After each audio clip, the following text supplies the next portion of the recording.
Let's bring in Louisiana Republican Senator John Kennedy. Senator, about half an hour from now, there's going to be a grand event on the south lawn of the White House. President Biden tweeted about it earlier today, saying, quote, "Exactly 4 weeks ago, I signed the Inflation Reduction Act into law. So today, we're celebrating. Tune in at 3 p.m. Eastern Time as I deliver remarks and welcome the leaders and advocates who made it happen to the People's House." When you look at the CPI numbers today, higher than expected. When you look at the increase from last month, when you look at the increase in core inflation from last month, is there a lot to celebrate in your opinion? Well, the White House, any White House, can always find a handful of economists to prostitute themselves and say anything the White House tells them to say. I will note that two prominent Democratic economists, Mr. Summers, Mr. Furman, have both said that inflation is gutting the American people like a fish. Certainly the stock market, the capital markets, as you pointed out, John, are not impressed with the Inflation Reduction Act because they're crashing, they meaning the markets. Look, this is what the Inflation Reduction Act did. It took $250 billion out of the pockets of the American people at a time when the economy is slowing, prices are rising, and 401ks are crashing, and gave that money to the Green New Deal industrial complex, which is going to spend that money in a way that will cause energy prices to rise without reducing world temperatures a smidgen of a degree. And it represents a gross misallocation of capital. And we're seeing that reflected in the capital markets, the stock markets today. The press secretary just took a few questions on this. She was challenged on the Dow falling as a result of this. Really, a real warning about the American economy and where inflation is going from here. But still, she says we're going to hear from the president a short time ago who said this is reason for celebration. Listen. For some time now, when it comes to his number one economic priority is to deal with inflation, is to make sure that we are lowering costs for Americans, for the American people, for American families, Americans who have to come around the table, once a month in particular to figure out how are they going to pay those bills. Again, this is why the event that we're having in less than 45 minutes to celebrate and talk about, you'll hear from the president about the Inflation Reduction Act, is so critical. That is why Democrats and this president did the hard work to get that done, is to lower costs on healthcare, to lower costs on prescription drugs, and also energy costs as well. To be clear, we've had the White House on this program, Senator, and asked them what exactly will this do to the inflation everybody's experiencing? And by their own estimates, talking to economists, they're still only touting that it'll bring down inflation a small fraction of a percentage point. I mean, so we're not really talking about bringing prices down big time. And if the president, to her point, is prioritizing inflation, and this is where we are today, someone should tell him it's not working. Well, I know the president is going to speak in a little bit, but frankly, every time the president speaks, he shows us how much he doesn't know. I don't dislike the president. Is he a perfect person? No. Does he try to get better every day? Also no. And therein lies the problem. The inflation that we have today was made in Washington. It was made by the Biden administration.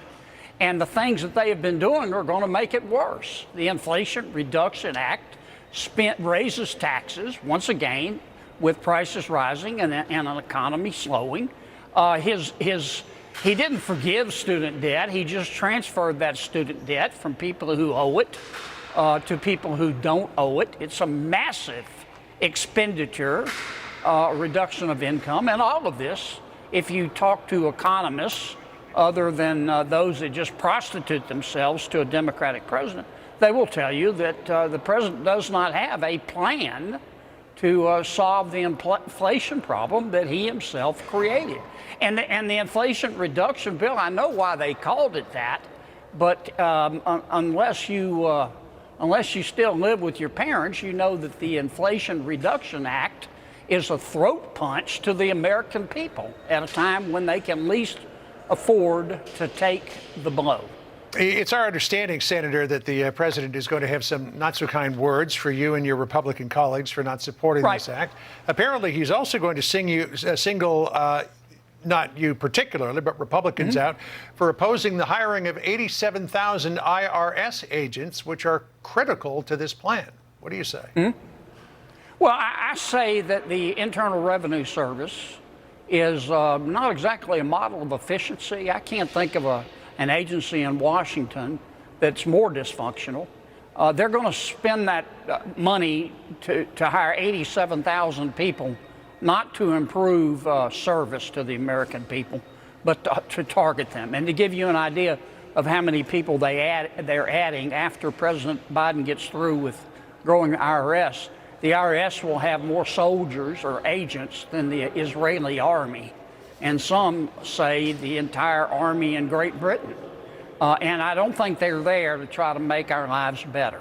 They're going to try to raise taxes indirectly on the American people, the middle class, by auditing them, and when the people can't afford to defend themselves, hiring a lawyer, they're just going to collect all this extra money and give it to the Green New Deal.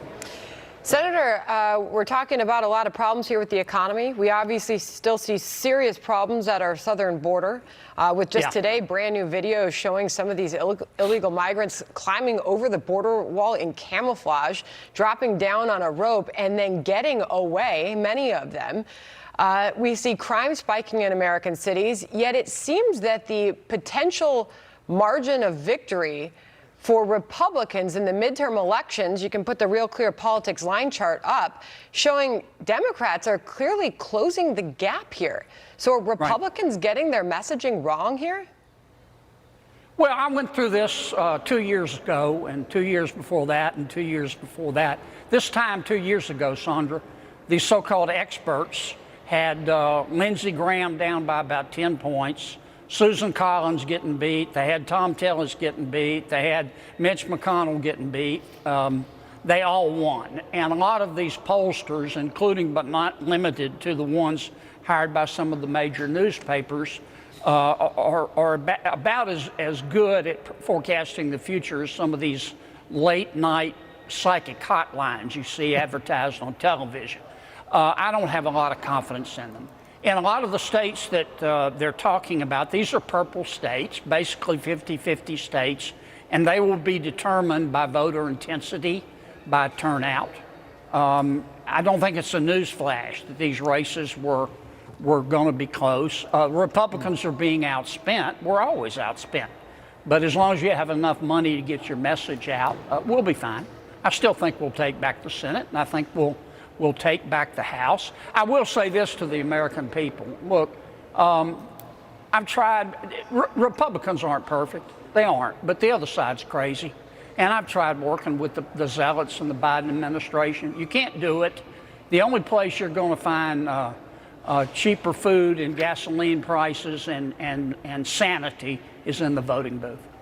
All right, Senator John Kennedy of Louisiana, it was great to get your thoughts. Thank you so much. Appreciate it. We'll see you again soon.